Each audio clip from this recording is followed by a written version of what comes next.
కాళ్ళల్లో కట్టెలు పెడితే కళ్ళల్లో కారం కొడతాం అని ప్రతిపక్షాలకు వార్నింగ్ ఇచ్చారు సీఎం రేవంత్ రెడ్డి గారు. శకునం చెప్పే బల్లి కుర్తులో పడ్డట్టు బీఆర్ఎస్ పై సెటైర్ వేశారు. నమస్తే సార్, ఏంటి సార్ విశేషాలు? కాళేశ్వరం ప్రపంచంలో 8వ వింత అన్నాడు. అవును, మరి మీరేమంటారు? ఆయన కాళేశ్వరం అంటాడు, మా వెంకన్ననేమో అది కూలేశ్వరం అంటాడు. కూలేశ్వరమా? వెంకన్న సంగతి పక్కన పెట్టండి, మీరేమంటారు చెప్పండి ముందు. నేనేం చెప్పిన అంటే పని మంత్రుడు పందేస్తేనంట కుక్కతో దానికి కూలిపోయిందంట.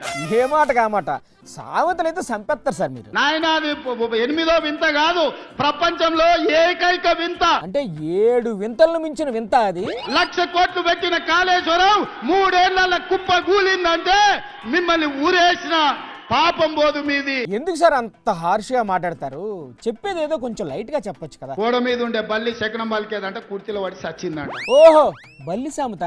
ఈ సామెత ఎందుకు చెప్తున్నారు సార్? ఇవాళ టీఆర్ఎస్ వాళ్ళ పరిస్థితి గట్లుంది. సామెతలు పిట్ట కథలు కాదు కానీ అసలు విషయంలోకి వచ్చేయండి. 3,10,00,000 మందికి ప్రతి వాడికి 6 కిలోలు సన్న బియ్యం ఇస్తాము. ఇది ఓకే సార్, అసలు రుణమాఫీ ఎంత మందికి ఇచ్చారు అది ముందు చెప్పాలంటున్నారు సార్ బీఆర్ఎస్ నాయకులు. 20,617 కోట్ల రూపాయలు రైతు రుణమాఫీ మొదటి 10 నెలల్లోనే మేం చేసినాం. కేసీఆర్ కూడా చేశారంట కదా, ఆయన కంటే ఎక్కువ చేశారట మీరు. 10 ఏళ్లలో చంద్రశేఖరరావు పండ్లకి ఇచ్చుకుంటా 16,000 కోట్లు చేసి. నాకు నీకు పోలికేంది? నందికి పందికున్నంత తేడా ఉంది. సార్ ఉత్తమ్ కుమార్ రెడ్డి గారు అదేదో చిట్టి ఇస్తున్నారు, దాని సంగతి చూడండి ముందు. ఎన్ని చెప్పినా ఉత్తమన్న చిట్టి అందిస్తూనే ఉన్నాడు. ఏముంది సార్ ఆ చిట్టిలో?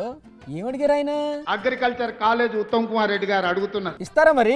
వారు అడిగినాక కాదనేదే ఉంది. ఇచ్చేయండి.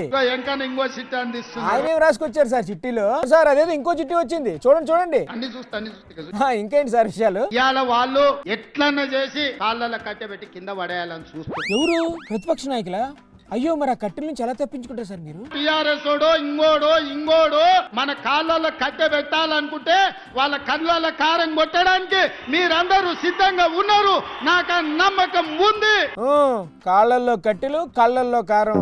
బాగుంది సార్ రాజకీయం.